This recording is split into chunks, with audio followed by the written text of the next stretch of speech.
Hello and welcome to Addicted to Lacrosse. This is Season 3, Episode 0 for Sunday, December 27th, 2015. My name is Graham Perro. With me, as usual, is Melissa Daphne. Unfortunately, Tyler Fitch was not able to make it tonight, so it's just me and Melissa.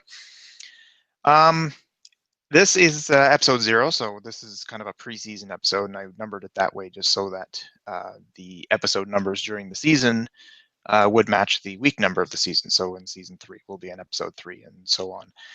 That way. We got a bunch to talk about tonight. Obviously, all kinds of off-season acquisitions and trades and awards and team movement and a commissioner resigned and a whole bunch of things. So we're going to talk about those. Obviously, no games to deal with. A couple of administrative things I want to get mentioned off the top. Place to find us is addictedtolacrosse.com. All of our old shows from seasons 1 and 2 are there. If you want to send us email, it's feedback@addictedtolacrosse.com. We are Lax Podcast on Twitter. We are Lax Podcast on Facebook as well. So you can find us in any of those places and ask us questions or leave us comments or anything like that. One new thing is we will be a Real For Sure podcast this season.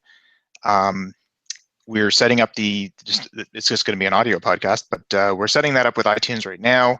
It's not quite ready yet, so if you go to iTunes and do a search for Addicted to Lacrosse, you will not find it. But I do have a URL you can use, and I'll post that in the show notes. That will show up on addictedtolacrosse.com later tonight. And if you, I'll post instructions on how to do that, so you can enter that into iTunes and get the audio version of the show. And that'll come down to you every week and like a day or two after we go live. So that'll be pretty cool. That's all the administrative stuff. First order of news, we'll go over the awards from last year. This was done in the middle of September. We have our guesses from the last season. Well, we made them at the beginning of last season, and some of them are quite a bit off and some of them are not so bad. So first of all, we'll go over the winners. I guess I'll just quickly list them all off. Sportsmanship Award went to Kyle Buchanan of New England. Defensive Player of the Year, once again, Kyle Rubish. I think that's his 4th in a row. Transition went to Joey Cupido from Colorado. Goalie of the Year was Matt Vince from Rochester, and that's his 5th in the last 6 years or some crazy thing like that. Executive of the Year, Bruce Urban from the Edmonton and now Saskatchewan Rush. And I'll apologize now because I'm quite sure the three of us are going to say Edmonton a whole lot this year, particularly in the early parts. We'll probably talk about the Minnesota Swarm as well. So we apologize for that in advance. Les Bartley Award went to John Lovell of the Rock. GM went to Terry Sanderson of the Rock. Rookie of the Year was Ben McIntosh of the Rush. MVP was, of course, Sean Evans from Calgary. Teammate of the Year, and isn't something we didn't actually talk about because we really have no way of knowing who's a good teammate and who isn't. Joel McCready of the Stealth. Wingman of the Year, I guess that's basically the assists leader, and that was no surprise, Josh Sanderson of the Rock. And Steve Ewan from the Vancouver Province won the Media Person of the Year. Okay, we'll go over who did we pick for our awards. Melissa, I'll let you start since I've been talking for a while. I don't know if you have the link there. I don't have that handy. Don't have it. Okay. Sorry. Okay, I'll list off yours. It's preseason. Yeah, that's true. We haven't quite got stuff together yet, but that's okay. MVP, you picked Mark Matthews. Goaltender, Evan Kirk. Defensive player, Steve Priolo. Transition, Jeremy Thompson. Actually, all three of us picked that. Rookie, Miles Thompson. All three of us picked him as well. Les Bartley was Dan Perot, and GM was Mike Board from Calgary. Matthews for MVP and Priolo for defensive player were in the top 3. They were certainly listed at like the 3 finalists, but neither of them won. Yeah, I think when we talked about this in May, we hit a little bit closer.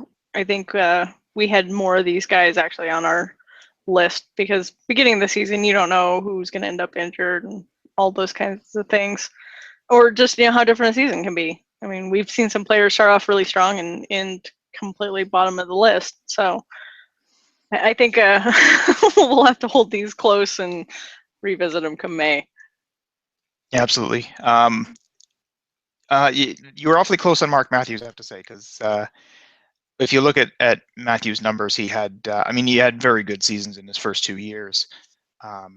But last year, I think he had 70 or 80 points or something like that in his first couple of years, and then last year 100 and something. So he blew his first 2 seasons out of the water and still didn't win MVP, thanks to Sean Evans having 100 million points or something. My choice was Dan Dawson, who I think had a pretty decent season, but not in the MVP category. I picked Aaron Bold as goaltender, and I think he was runner-up. Defensive player Kyle Rubisch. That was kind of a pretty, I want to say a pretty easy decision because he'd won the previous 3, so it wasn't going out on a limb by any stretch. Jeremy Thompson has transition, which I think is usually a pretty good guess, but he wasn't nominated last year, I don't believe. Rookie of the year, Miles Thompson, didn't win it. Les Bartley Award, Kurt Malowski, that didn't happen. I didn't figure an 0-6 start was going to make that happen. Though he did pull the team together in the second half of the season, I'll certainly give him that. And GM of the year, I nailed this one with Terry Sanderson because I thought if the Rock does well, it's because of those moves that he made just before the previous season. The fact that he passed away might have swayed the voters a little bit. So Terry Sanderson won that award, so that was good. Some other news to talk about. Where do we go? Here we are. I'm just going to skim over a few of these. If you have any comments, Melissa, feel free to chime in. The Black Wolves named Glenn Clark their head coach. Clark was the former coach of the Toronto Rock back in 2008 or thereabouts. Jim You know what Veltman. he's been doing in the meantime? Sorry, I mean, no, he was Rock coach, and then he was fired, and then I haven't really heard his name. I think he was involved with CLAX. I don't remember if he was a coach or a GM, because I think he was there, and Jim Veltman was the commissioner of CLAX, and Steve Toll was there as a GM. In fact, I think Steve Toll was GM of 2 different teams. I'm not sure exactly how that worked. So I think Clark was involved in that, and he's done a lot of coaching since then. I'm pretty sure the Rock was one of his earlier coaching jobs, but he's been doing a lot of coaching since then. So not in the NLL, but a lot of high level lacrosse. So we'll see what happens there. Well, it might actually be a good thing since, I mean, as we know with the coaching, it can be kind of incestuous in the league that it's like this coach bounces from this team to this team to this team, and you don't get much change. So having some completely fresh blood that hasn't been in the league for a while might shake things up pretty good for New England. It did seem for a while that there were, 10 teams and about 15 coaches.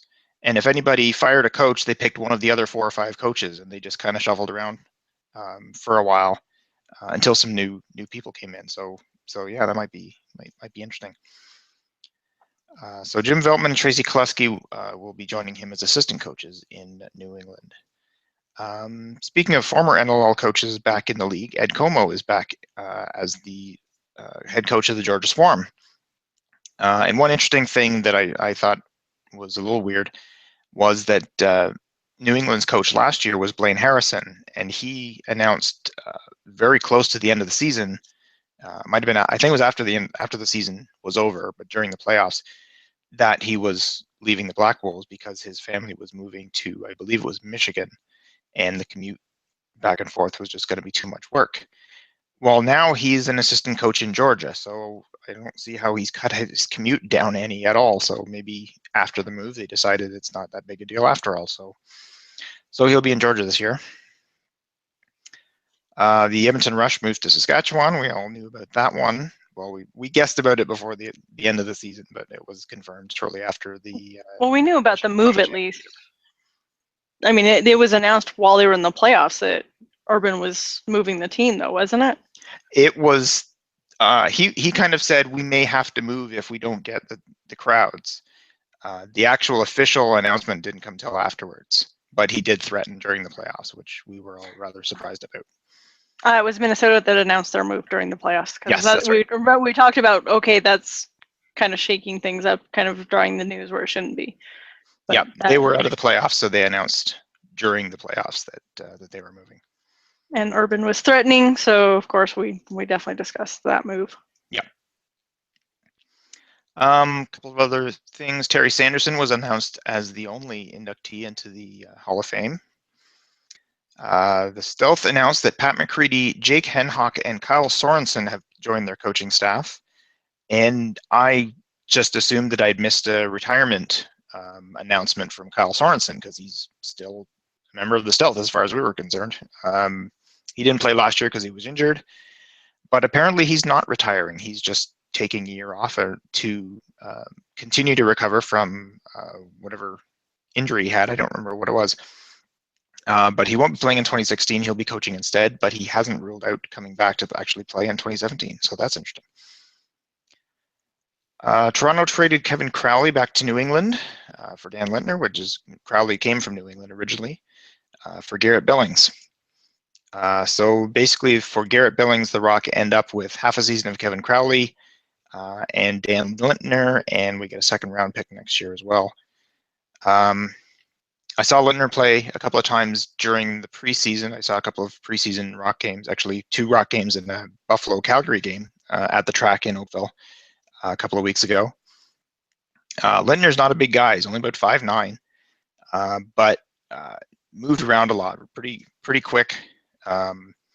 Very sort of a dynamic player in the offensive end, so it should be interesting. A bunch of retirements. One, obviously, the biggest one that we all know about was John Tavares. Announced sometime in July that he was done after 23 seasons as a Buffalo Bandit. So the Buffalo Bandits released their first roster ever without John Tavares on it a little while ago. So that's a big. It's going to be a big change in the league. Honestly, it's not a huge change for the Bandits because he hasn't been the super dominant John Tavares that we've seen for the previous 20 years. Over the last couple, he's been second, third, even I think he might have been fifth last year on the team in scoring, but and he only played half the season. So he just finally caught up to Mr. Tavares. A few other retirements: Dean Hill, who played on 5 or 6 different teams. Captain of the Calgary Roughnecks, Andrew McBride, retired. Aaron Wilson, who I believe most recently played with the Bandits. John Gallant from the Mammoth. After how many years was he was an original Mammoth player, wasn't he?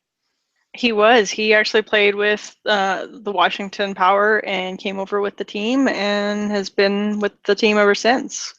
So yeah, there's a lot of fans that are really sad to see him go, but I don't think most of us are surprised either. He didn't play very much last year, and the year before he just didn't have the impact that he did. And he has a young family, so it's definitely sad to see him go. He really was an original Mammoth, and now our longest tenured player has only been on the team for 5 years. So wow, that's a big change, yeah. And the other possible one, and we don't know about this one yet, is Josh Sanderson from the Rock. He announced shortly before a few weeks ago, I guess, that he wouldn't be playing in 2016 due to injury. He didn't feel that he was physically capable of playing up to the level that he would need to.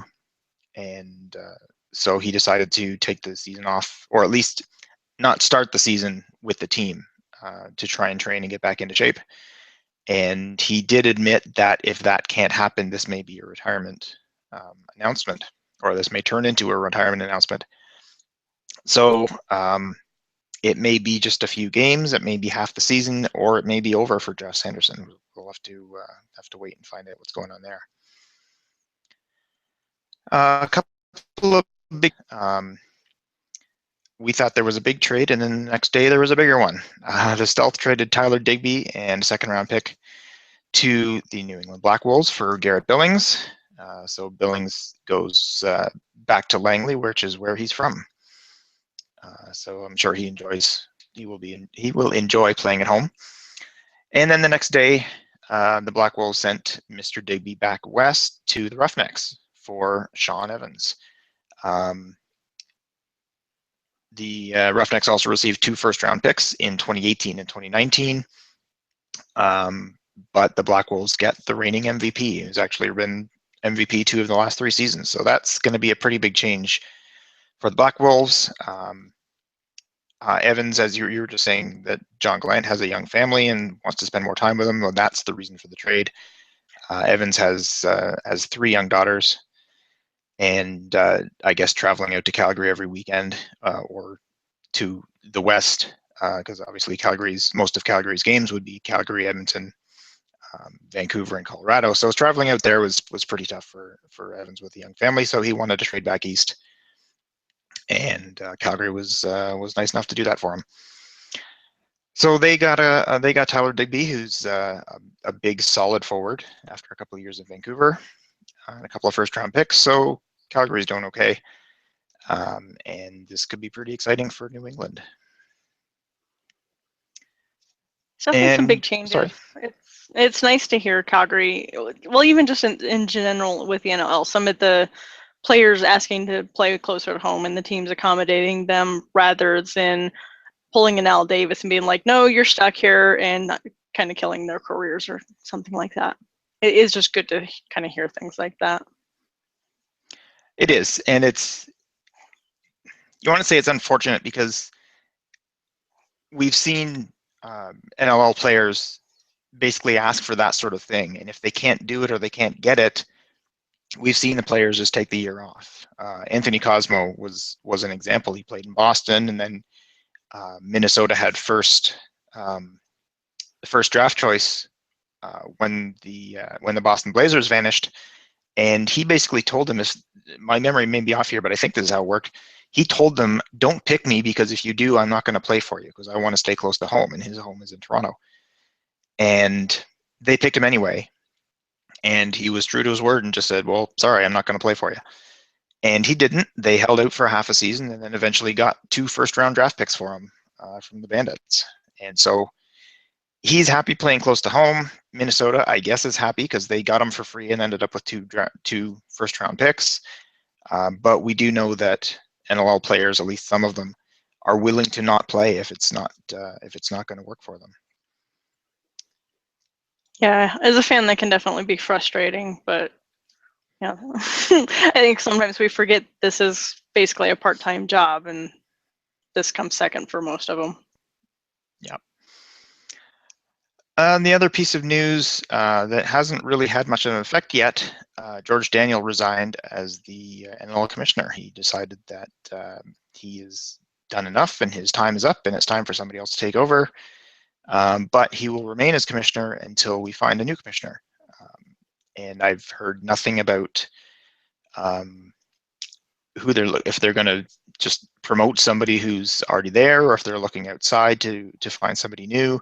There were rumors that one of the vice presidents, I think it was, of the NHL had resigned a couple of days after this announcement, and then maybe he was going to be announced as the new NLL commissioner, but nothing's happened yet. So as far as I know, we'll start the season with George Daniel as the commissioner, and then at some point during the season, presumably, they will name his replacement, and then he will step down. But I think he's actually going to remain as lead counsel for the league. So he's a lawyer. He's going to continue doing that, and he's been doing that since before he was commissioner. Some other announcements that the league has not made, but we found out, well, we might have found out earlier today from Paul Tuca, who tweeted a few links that he had found. One was on Fox Sports saying, here's some links to future NLL games. ESPN3 had the same thing, and there's a page on the tsn.ca website listing 9, I think it is, games that TSN is going to be broadcasting. The league has announced that they are going to announce what the broadcasting package is going to be early this week. So maybe tomorrow, maybe Tuesday. They're going to tell us what's going on there. Now that's only a handful of games. So I was a little concerned that, we might get a game of the week or 2 or 3 games a week or something like that, but not all of them. But then later on, the president of the Saskatchewan Rush, who's Lee Genier, I'm not sure how to say his name, apologies if I've butchered it, He tweeted, actually, what he said was, remember that all the games are going to be streamed live on NLL.com. Now, I don't know how you can remember something that you didn't know, but I guess we're assuming that that's what happened last year, and so that's what's going to happen this year. And if that's the case, then that's great. All the games will be available on NLL.com, so that's excellent. Okay, what else? Okay, we made some predictions for this weekend's games. We always predict each game and see how we did at the end of the season. And I think we were pretty darn close last year. I think all three of us were within 2 or 3 games of each other. So I guess we'll start that this year. We have Tyler's predictions as well. He was able to make those before he went away. So we'll start with those. Within, we have some predictions for the final standings in both the divisions as well as the major awards. And of course, we'll revisit those at the end of the season and see how terribly wrong we were. So we'll start with the games. And it turns out, looks like that mine and Tyler's are the same. So we'll just start those quickly. Georgia and Colorado play this coming, I think it's Friday, or is it Saturday? No, I think it's one game Friday and one game Saturday. Mammoth play Friday. That's right. So Georgia at Colorado on Friday, and Saskatchewan and Calgary on Saturday. Now, I did my predictions by division, so I didn't rank Georgia higher or lower than Colorado because they're not in the same division. If I were to rank all 9 teams, I think I would probably put Colorado higher than Georgia.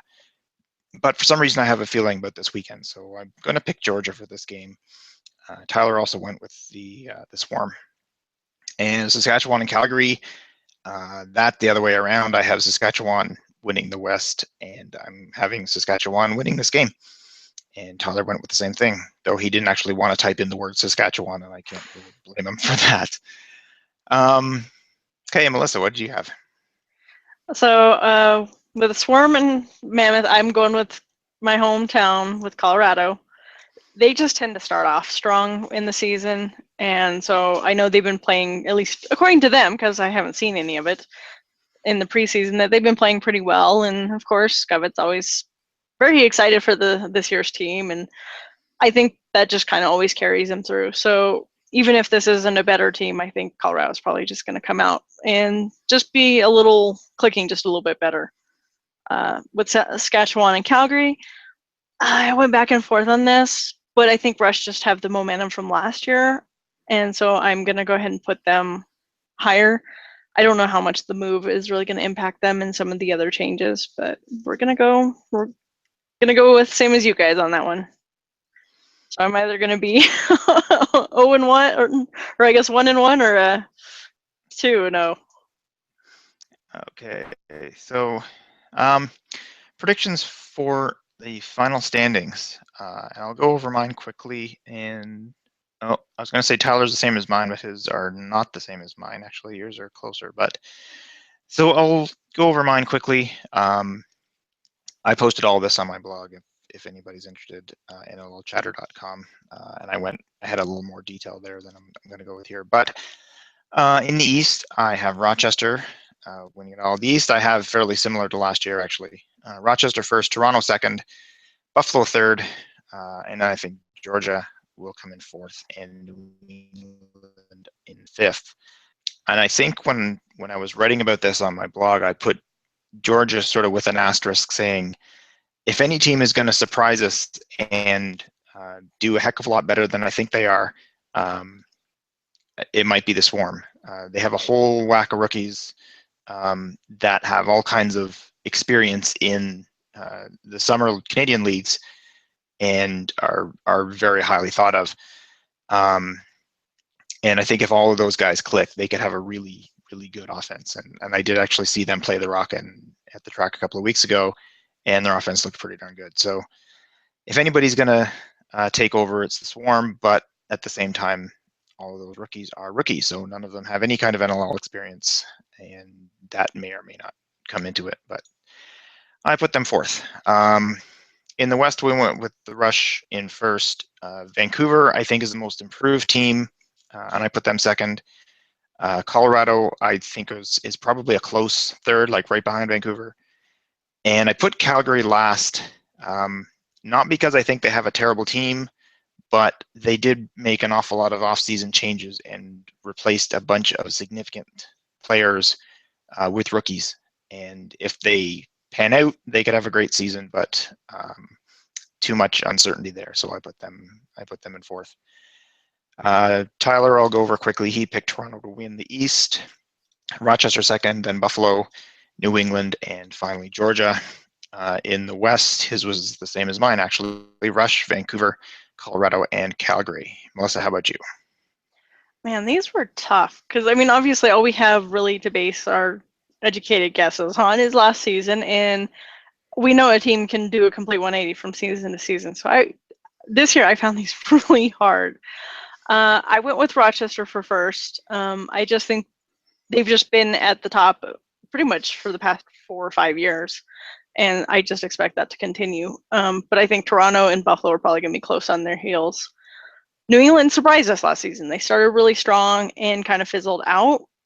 So I really don't know what to expect from them this year. So I'm putting them at fourth, and then I put the Swarm at fifth because, like you said, a bunch of rookies, and they just moved, and so you just don't quite know. They're going through a lot of growing pains. So I would expect them to do a little better next season.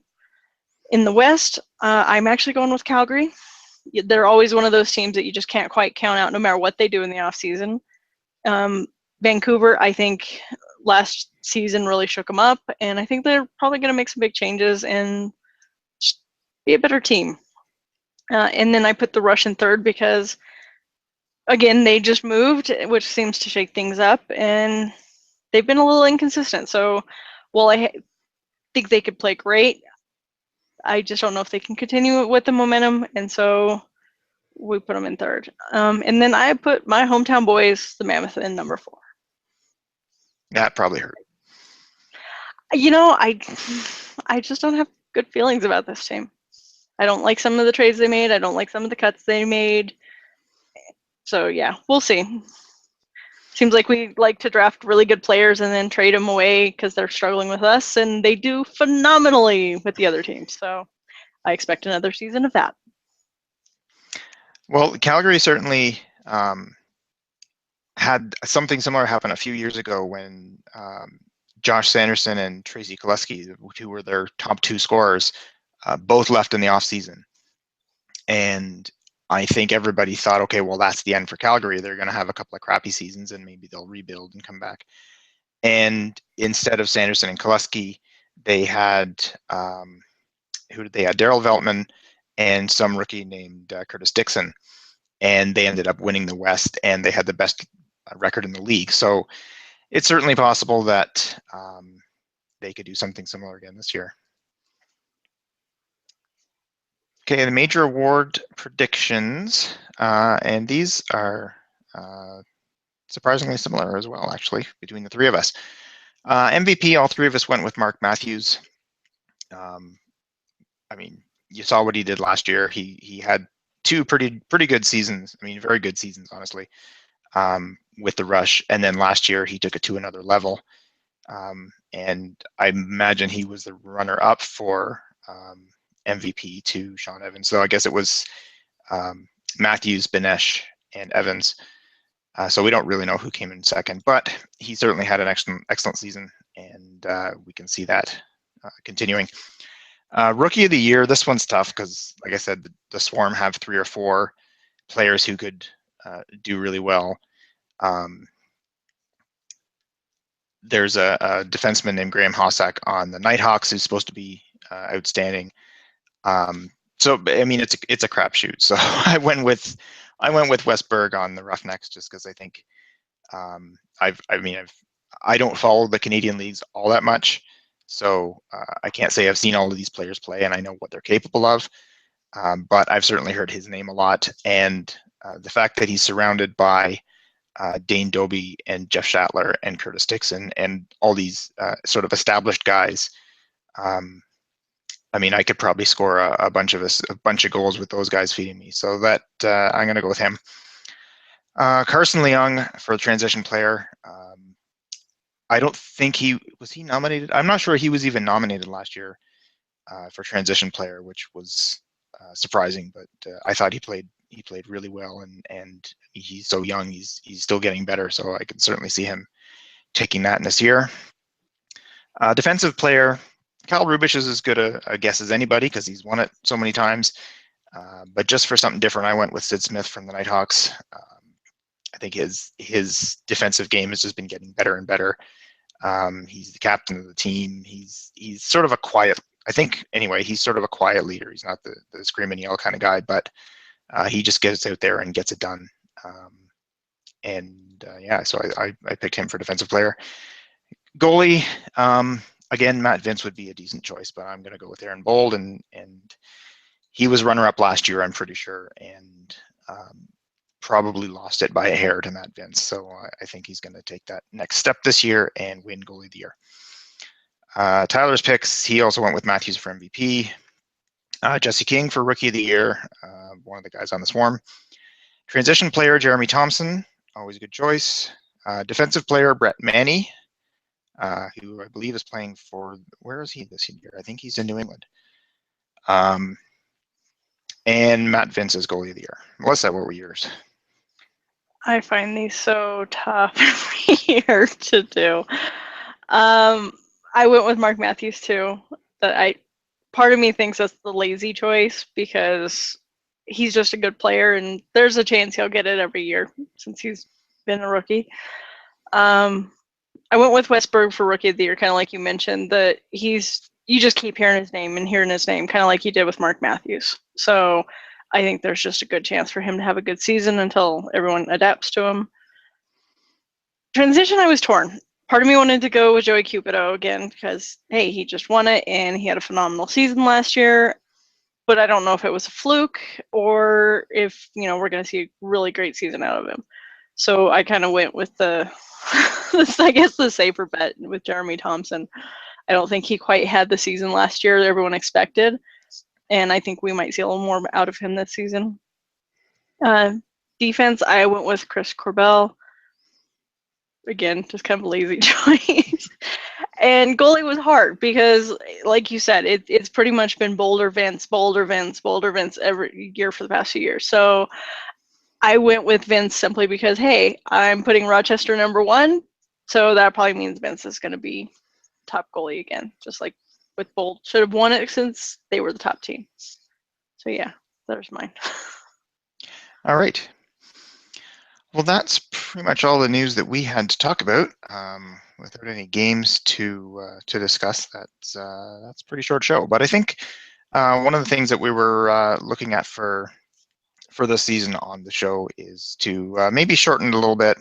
We're going to talk about games that one or more of us actually saw and has comments on. If we watch a game and it was kind of an average game and nothing really outstanding happened, we may just sort of touch on it and then move on. So we're going to try and sort of condense the talking about the games part a little bit. And maybe if we get some questions from viewers, so we can talk about those. That's always fun. There may even be a way to get viewers on the show and ask their questions to us that way. So that might be fun as well. I guess that's about it, Melissa, unless you had anything else to talk about. No, I really, this season kind of snuck up on me, and maybe it's because we're starting the season the weekend of New Year's that it's just totally thrown me for a loop. Like I'm figuring, oh wait, no, we got like 2 weeks for this. So I'm just discombobulated. Yeah, we have a handful of days, and that's about it.